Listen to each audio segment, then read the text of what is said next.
kung saan naging kengkoy yung ating Pangulo. Bakit naman? Alam mo, hindi ko lang sinisisi si Pangulong Marcos dyan. Si President Trump, para namang ginawa niyang katawa-tawa yung Pilipinas doon.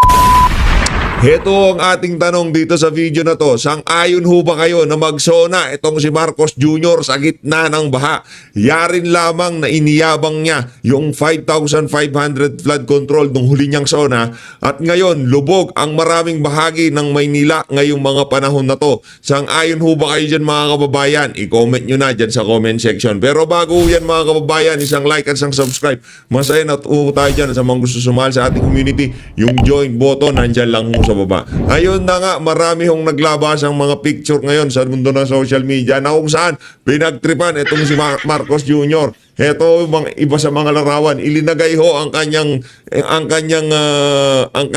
larawan sa gitna ng baha at tila bagang siya ay nagsusona. Dapat to ganyan ang ating masaksihan sa Lunes, no? Dapat talaga na etong mama na to para maranasan niya kahit kakaunti yung mga nararanasan ng ating mga kababayan ngayong mga panahon na to. Wala ho tayong maraming pag-uusapan dito sa video na to. Rek daw.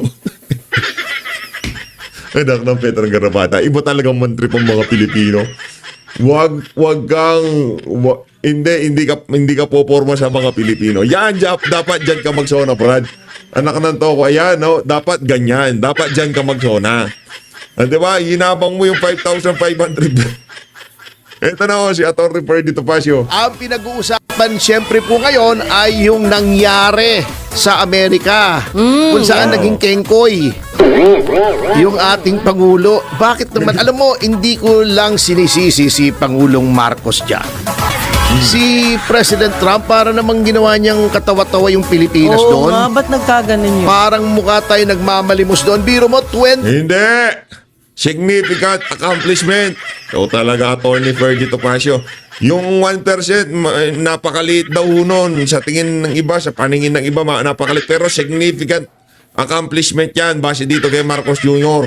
Tapos ang Amerika, ang Pilipinas, open market sa Amerika. Yan ho ang meron tayo ngayong mga panahon na to. 20%. Tapos isa lang Ginawang pala. 19%. Bako, parang nakakaloko pa eh. Sabi pa, he's a tough negotiator. Tough negotiator, 1%. 1%. Pagkatapos, yung pasok naman ng mga kalakal ng Amerika dito sa Pilipinas, 0%. Oh, Ano? Negotiator doon? Ano ba naman yan? baka Siguro kung ako presidente, gagawin sa akin yun. Aalis na lang ako, okay. Adios. Hasta la vista, Trump. Yun ang gagawin ko. Huwag na tayo mag-usap, visit ka. Inimbitahan mo ako sa bahay mo. Tapos, bibigyan mo ako ng 1% na discount. Huwag ganon.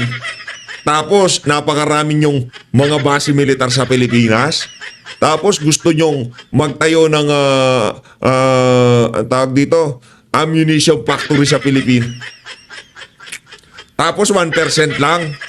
Significant accomplishment. maganda ang gusto. Hindi, alam mo, nagtataka rin ako. Kala ko ba special relationship meron ang Yan. Pilipinas at ang Amerika? Opo. Bakit tayo pinarurusahan? Ang liit lang po ng trade deficit.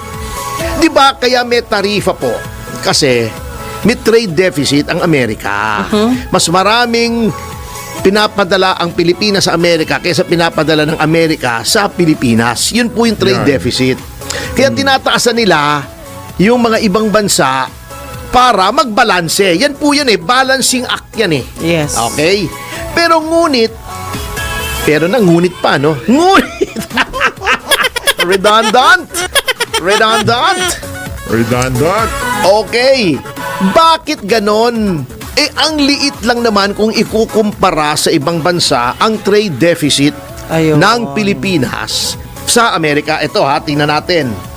Ang trade deficit ng Vietnam sa Amerika ay napakalaki. 123.5 billion.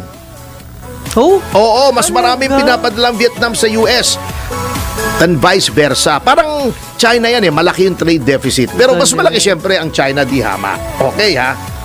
Ang Japan, siyempre may Toyota, maraming mga Yes, Japanese opo. na gawa eh. Mga electronics. Opo. 69 billion. Yan. O, kaya hindi ko nakakalimutan yan eh. 69 billion ang Oh, trade deficit. yeah. Madaling tandaan 69. O, kasi yin and yang eh. O, Oh, ano naman yeah. iniisip nyo dyan ha? O, 69, di ba? O, di ba yin and yang parang 6 at saka 9 yung sa Yeah. Chinese. O, di ba? O, ang Indonesia mismo, 17.9 billion, mas malaki, di hamak. Alam mo ba kung magkano ang trade deficit lamang? Hindi ko nilalaman kasi bilyong dolyar din eh. Opo. Pero kung ikukumpara nga natin sa ibang mga Asian countries, hindi ASEAN ha, kasi ASEAN hindi naman ASEAN country ang Japan, Yes. ay 4.9 billion lamang. Okay. Pero, bakit pinarusahan tayo ng 19%? Oh, di ba? Kita mo ha, ang imports natin galing sa Amerika Aha. ay 9.3 billion ang pumapasok dito. Ang Vietnam, 10 to 13 billion ang pumapasok. Indonesia, mga ganun din, 10 billion. Oh, pero bakit ganito ang nangyari? Kala ko ba, special tayo sa US? Yan. Di ba? Anong ginawa natin para sa US? Siyam na EDCA sites. Ang binigay natin. Oo, ang Vietnam ba may EDCA? Wala. Wala. Ang Indonesia ba may EDCA sites? Wala. Matalino sila eh. Yun lang. Oh, di ba? Oh. Ayaw nilang masangkot sa gera na hindi naman sila kasali. Hindi naman sila ututo. Meron pa tayong magkakaroon ngayon ng missile and ammunition hub. Gagawa na ng mga bala dito. Grabe. Ano ba yung naisip Oo. nila? Di ba? Opo. Oh, right nakakatakot now, yan. may mga nakaimbak na mga bala, mga missile dito. 'Di ba? Sinabi naman eh. Oh, gagawa pa ng bala rito. 'Yun ang napala natin at inaaway pa natin ng China dahil sinusulsulan tayo ng Amerika. Oh, ang napala natin 19%, 1% lang ang binawas. Oh, 'di ba? Nako. Kawawa naman tayo. Samantalang, kita mo ha, di ba sabi nila magaling daw mag-negotiate si Pangulong Marcos. Eh bakit ang Vietnam? Ang Vietnam Opo. na napakalaki ng trade deficit with the US. Una, pinatawan niya ng 46%. Siyempre, malaking trade deficit. Nag-negotiate sila. Naging 20% na lang. Oh, grabe. O, di ang nabawas ay 26%. 26%. Yes. O, kontra sa 1% natin. O. Ang Indonesia, nag-negotiate din. Hindi pa pumunta yung Pangulo ng Indonesia, tawag lang sa telepono. Wow. Tinawagan lang, bongga. paring Donald, kumusta ka dyan? Ba't naman napakalaki ng taripa namin? Oh. Abay, loko ka. 42%. Oh, di ba? Anong ginawa? Tawag lang. Ginawang 19%, Kumbaga, pantay sa walang atin. effort. Walang masyadong effort. Lumaki lang yung bill niya sa telepono siguro kasi Yun lang. Malaki, long distance eh. international Long call eh. distance, Oo. overseas, From yan, oh. 42, naging 19%. Di pantay lang sa atin. Tawag lang. Si Pangulong Marcos pumunta ba ron? Katakot-takot mandala. May dala pang Maltese. Hindi yung aso. Matis. Pero attorney, palagay ko hindi alam ng presidente yan. Yung mangyayaring yan. Hindi niya alam, presidente siya. Anong ginagawa niya ron? Hindi, mali yung kwento. Meron naman ganun, attorney, di ba? Presidente ka, hindi pwedeng sabihin mong hindi ko alam. Ganon? Sabi nga, the buck stops here. Pag nagpasa-pasa, di ba may expression na pass the buck? Oh. Yung nagtuturuan. Opo. Sabi nga ni Truman, the buck stops here. Dito matitigil yung turuan. Wow. Pag nagturuan, kawawa naman. ako ang ultimately responsible. Akong presidente. Opo. Hindi pero pwedeng, kawawa ay, naman. sabi ni Kwan, sabi ni ganon, that's not what leadership is. Oh. Ang leadership, alam mo nangyayari at you base your decisions on facts, Ayun lang. not on correct facts. Siya naman ang pumunta eh. Sabagay. Si Romualdez ba nakipag-negotiate? Si... Walay. Yung DFA ba nating sekretary nakipag-negotiate? Si Teodoro ba nakipag-negotiate? Siya ang kaharap ni Trump, hindi naman to. He is the president. He is the chief executive. Hindi yung pwedeng sabihin, nako, mali yung binigay sa aking impormasyon. Opo. Although mukhang mali nga yung iba kasi naging kengko. Kikwento natin yan mamaya ha. Kita mo ha. Ang Japan, 34 ang unang pinataw na taripa. 34 ha. Nakipag-usap lang sa telepono rin. Telepono rin. Tawag-tawag Telepono. lang. Nagi Telepono lang ho mga kababayan. Itong si Marcos Jr.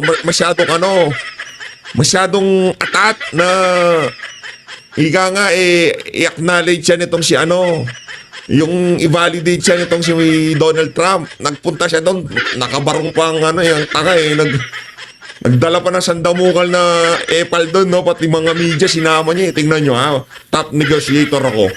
Panoorin nyo ako magtrabaho. Yun, 1%. Ging 15! Mas mababa pa sa atin. Wow. More than 50%. Tayo, 20% originally, nakipag-negotiate, 1% ang 1% binawas. ang nabawas. Parang ang sinasabi mo, magkano to? 1,000. Parang kasi tayo nagmukha tayong masyadong sabik sa Amerika. Yung tipong ganon.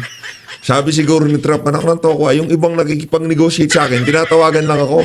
Itong mama na to talagang nag-effort pa, nagpunta pa ng Amerika. Alam ko na. Ibig sabihin talagang gumugusto to. Gustong-gusto niya yung 1%. Ibibigay ko sa kanya. Patawad naman, sige, 999 na lang. Ay, pinaglolo ko nitong Amerika Na-insulto tuloy yung ating Oo, presidente. di ba? Opo. Laking insulto ho, no? Eto pa. Wala tayong magawa kahit maging kengkoy tayo sapagkat anong gagawin mo ngayon? Oh. Ang Indonesia, kaya may leverage. Negotiation is about leverage. Lahat ng abogado, alam yan. Anong pwede kong gawin sa'yo pag hindi ka pumayag? Ganun yun Di ba? Yun ang leverage. Halimbawa, nagdedemandahan tayo. Nag-uusap tayo. Opo. Sinisingil ko sa'yo 1 milyon. Bayaran na lang itang 800,000. Ay, hindi, 900. Ayoko na 900. O anong pwede kong gawin sa'yo? Pag hindi ka nagbayad ng 900, edi demanda kita. Depende yun sa lakas ng kaso mo. Pag malakas ang kaso ko, pwedeng pumayag ka. O, nagtatawaran kayo. Halimbawa, kotse. Magkano tong kotse mo? 1 milyon. 900 na lang. Ayoko. Ay, di. Sige, ano ba yan? Nissan? O, punta akong Toyota. Doon na lang. Doon na lang ako kung ayaw mo. Baka bigyan ako noon ng 900. Yun, tama. O pwede mo na sabihin, ito, ang quotation ko sa Toyota, 900 lang, ba't 1 milyon? Yun. O, tapatan mo to. Tayo, wala. Kasi, saan tayo pupunta? Ang problema kasi sa Pilipinas, masyado na tayong kumiling sa Amerika. Inaway Yo. na natin ang China, Yo! the second biggest economy. Saan tayo pupunta? Yung Indonesia, yung Japan, yung meron silang alitan pero hindi, negosyo pa rin tayo. Meron tayong mga misunderstanding pero pagdating sa pang-ekonomiya, pausapan yun. Tayo kasi masyado tayong yung colonial mentality kung tawagin. Dapat made in America pero yung brief naman at panty made in China. Dapat naka-iPhone pagka bukas mo naman ang box, nakalagay made in China. Di ba? Itapon nyo na yung mga iPhone nyo, made in China yan Mga TV nyo sa bahay, pagbabasagin nyo yan. Lahat yan, made in China yan. 100%, 100%. Lahat ng, pati pagtayo sa bahay nyo, made in China yan, sigurado ko. Lahat na yan, pati yung mga makinang pinanggawa ng pintura. Yung pagpalagay na natin, made in Philippines yan. Yung mga local branch yan. Yung mga makinang pinanggawa dyan, 100% made in China yan. Mga raw materials, made in China yan. Itong mga computer, mga ilaw-ilaw, itong remote, itong cellphone, itong sombrero, lahat tong nasa lamesa ko na to. Meron naman siguro itong, made in, yung ito pala made in Australia to. Itong rod, alam ko made in Australia. Pero karamihan dito, made in China lahat. Sa Papua New Guinea. Attorney, wala tayong kinalaman doon. Hindi natin kaaway yung China actually. Inaaway natin. Ano hindi Inaaway kaaway? natin. Ang bira ka naman. Naglagay ka ng EDCA sites sa Pilipinas, hindi kaaway. natin. Hindi ang kaaway yung nag-decision noon, di ba? Ang gobyerno natin ang nagdesisyon. Foreign policy yan. Patay. Paano hindi kaaway ng Pilipinas ang China? Di ba kung ano-ano na nga sinasabi? yung defense secretary natin, kung ano-anong sinasabi sa China, yung ating mga Coast Guard, kung ano-anong sinasabi sa China, di ba? Sila yung Oo, inaaway ng Pilipinas ang China. Ang Indonesia, kaya may leverage sa Amerika. Ito yung gusto kong sabihin. Opo. Ay, Ayan. Indonesia ay member ng BRICS. Noong isang organization na nandoon ang Russia, ang India, ang China, ang South Africa, Opo. ang Brazil, mga malalaking ekonomiya. Pwedeng sabihin kasi ng Indonesia, ayaw mong pumayag na babaan yung tarifa. Oo. Hindi kami Ayan. mag-trade sa'yo. Trade kami sa Oo. Kwan. Trade kami sa Sa BRICS. China. Dapat BRICS. ganun Oo. siya, si Presidente. Wala nga tayong leverage. Member ba tayo ng BRICS? Yun lang, hindi. Pwede ba tayong pumunta sa China? Ang Indonesia pwede sabihin, ayaw nyo sa amin, China ako. Ayun. Ganon, para naliligo ka ng babae. Ayaw mo sa akin. May iba, deal. may iba akong May tamang niligawan. deal. Ayun. Yan, ngayon, kung pangit ka, hindi ka pwedeng mag-deal ng ganon kasi magkakagusto sa'yo. Ito na lang ang choice mo. Yun ang nangyari sa Pilipinas, naging pangit Oo. tayo. Ala. Para naliligaw ka, Galing niya to, magandang Roberto lalaki ka, Basio. katulad ko. Mr. Oh, Sex Appeal ka. yeah. Kunyari lang. Totoo naman. Di ba? Ayaw mo sa akin, ito liligawan ko. Ayaw din mo sa akin, ibang liligawan ko. Ganun ang Indonesia. Parang sinasabi niya sa Amerika, ayaw mo sa akin, China ko. Pero attorney, if I may. Ang Vietnam, ganun, Sige. hindi man siya miyembro ng BRICS, uma-attend na yan ng BRICS Summit. Opo. Tayo ba umattend ng kahit isang BRICS Summit? Wala. Bakit? Kasi gusto nga natin pakita sa Amerika, boss, bata mo ako ha. Hindi ako Ayan. makikisama sa China. Lahat ng Ayun. gawin ng China ko, kontrahin ko, BRICS, wala sa akin yan, boss. Bata mo ako. Yan. Pag gano'n na, Mali na alam mo yun. naman, ikaw, babae ka, di ba? Alam mo, may tendency yung mga lalaki. Pag nakuha na, iba na trato sa'yo. Correct. Oo. Kuhang-kuha ka na at wala ka nang mapupuntahan. Di, kamote ka. Kamote. Yun ang nangyari sa atin. Wala tayong leverage dito. Kaya yun, ang nakuha natin, wale. Bago yung sinasabi nilang 3 billion na pledge, bukod sa pledge pala yun, alam mo kung magkano lang yung 3 billion pesos? Ginawa pa nilang pesos eh. Pesos pa? That's 3 billion pesos daw. That's only $60 million. Ang pangako sa napakaliit noon kesa sa binibigay nila sa Ukraine. Ang bihira naman, Yan. oo.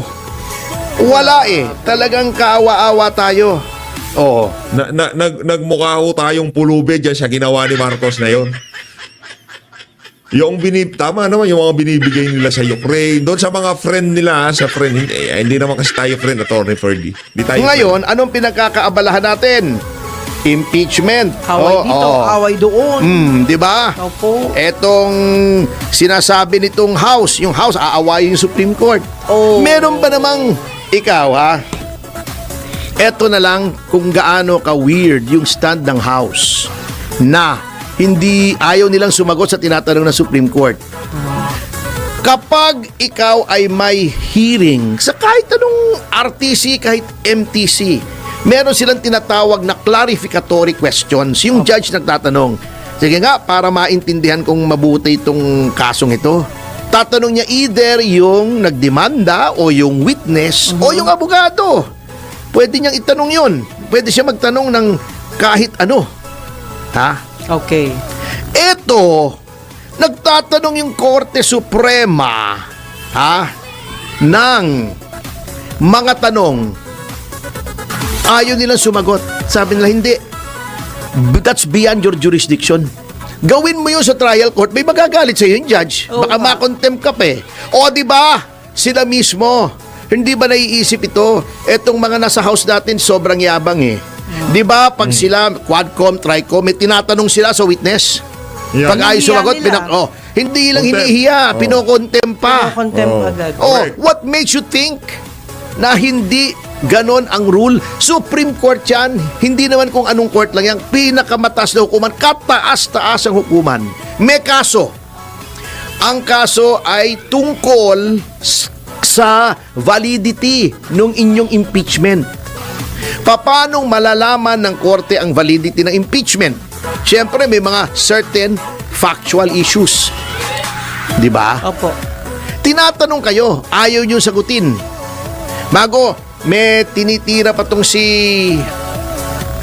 Pangalan nito, si Carpio, na may presumption of regularity daw. Uulitin ko, yung sinabi ko kahapon, Mr. Carpio, naging mahistrado ka naman ng Korte Suprema. Di ba ang presumption of regularity ay disputable? Parang presumption of innocence yan sa criminal case. Yes. There is a presumption of innocence unless otherwise proven.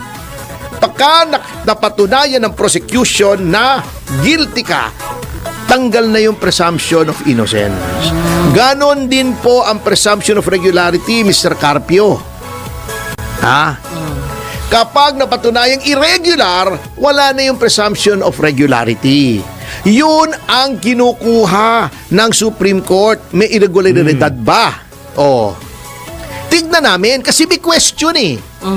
At ang question na yan ay nasa Supreme Court. At duty, hindi lang po ito nagmamarites ang Korte Suprema. Nakalagay po sa saligang batas, Mr. Carpio.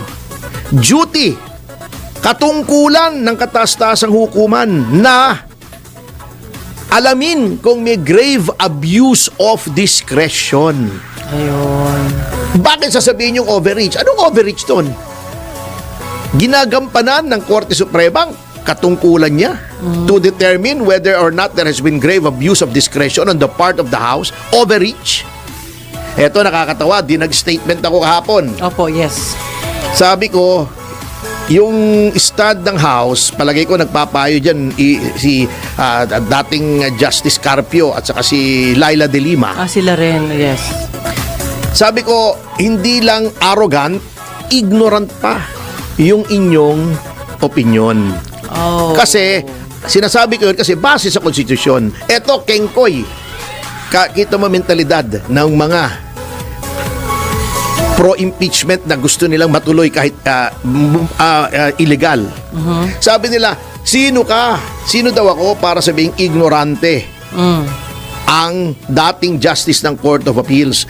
Ito daw ay Bartap Natcher, valedictorian, o summa cum laude. Laila de Lima daw ay summa cum laude, etc. kung ano man. O, unang-una, number one, sabihin ko sa inyo ha, yung presidente nga hindi nakapagtapos ng kolehiyo Huwag niyong ibabandera yung achievements. Number two, hindi porket valedictorian ka, summa cum laude ka, tama ka na lagi. O di wag na lang tayo mag-litigate. Kung hindi na lang natin ang opinion ng lahat ng summa cum laude sa Pilipinas, ba't naghihiring pa tayo? Ayun. O, nasa argumento yan. Pag yan ba summa cum laude, di ba Thursday ngayon? Opo. Summa cum laude, sabihin yan ngayon. Ngayon ay Lunes. Ibig sabihin ba tama siya dahil summa cum laude siya? Nako, yari kayo dyan. Yari kayo dyan sa argumento na yan itong si Atty. Pacio. Tama ba yan? Oh. Mali. Oh, number three. Hindi po laging tama kahit justice, kahit senador. Case in point. Okay. Nagdemanda po si dating Pangulong Arroyo. Sinasabi niya mali yung ginawa ni Laila de Lima na pwede siyang mag-issue ng HDO, Hold Departure Order. Ginustify ni then Secretary de Lima sa Supreme Court. Siya mismo nag-argue. Sabi niya, may karapatan ako sa ilalim ng batas, sa ilalim ng konstitusyon. Pwedeng mag-issue ng Hold Departure Order ang Secretary of Justice. Anong sabi ng Korte Suprema? Which is the ultimate arbiter of the constitutionality of laws. Mali ka, Laila de Lima. Wala kang power. Yan yung famous case of Arroyo versus Secretary of Justice. Ako yung abogado ni Arroyo dyan. Opo. Okay, di bali si de Lima. Valedictorian siya. Eklabo, chuchu kayo. Wala rin. Mali. Sinong kumampi kay de Lima? Si Carpio. Sumang-ayos kay de Lima. Ngunit, ang karamihan ng kanyang mga kasamahan sa Korte Suprema bumoto na mali si de Lima, mali si Carpio. Ano ngayon kung Bartap Natcher? Ano ngayon kung valedictorian? Pag mali, pag tama, wala po. Hindi po eskwela to, hindi po recitation ito, hindi po bar exam ito. This is real life, ladies and gentlemen. At sang-ayon sa batas yan. Sang-ayon sa batas. Di bali sila. Ano ngayong sasabihin nyo? Ako, hindi ako bar top notcher. Average student ako. Oh, talo ko sila doon sa HDO case. Yun lang. Oh, talo ko sila doon sa yung dinemanda nilang electoral sabotage sa GMA. Di ba si De Lima nagdemanda no? Di ba dismissed? Oh, di mali siya. Ibig sabihin. Oh, di ba? Oh. Lahat yan sila nagdemanda. Oh, yung plunder ni GMA, di ba si Laila De Lima nagdemanda noon? O di ba acquitted? O di mali si Laila De Lima kasi acquitted eh. Bakit inuuli? Ewan ko sa kanila. Sila Ewan ko kung nakakaloko. bakit porkit ganito. Hindi po porkit sila ay magaling sa eskwela, magaling na sila sa tunay na buhay. Alam po ninyo yan. Alam po ninyo yan. Okay. Ayaw nilang aminin. Anyway, sa notang yan ay magbabalik ang Yes, Yes, Yoto. Ayun na nga mga kababayan, dito na una tatapusin ang ating reaction video. Maraming salamat sa pag-support sa Page Update. Mag-ingat ho kayong lahat. Halin natin ng Pilipinas.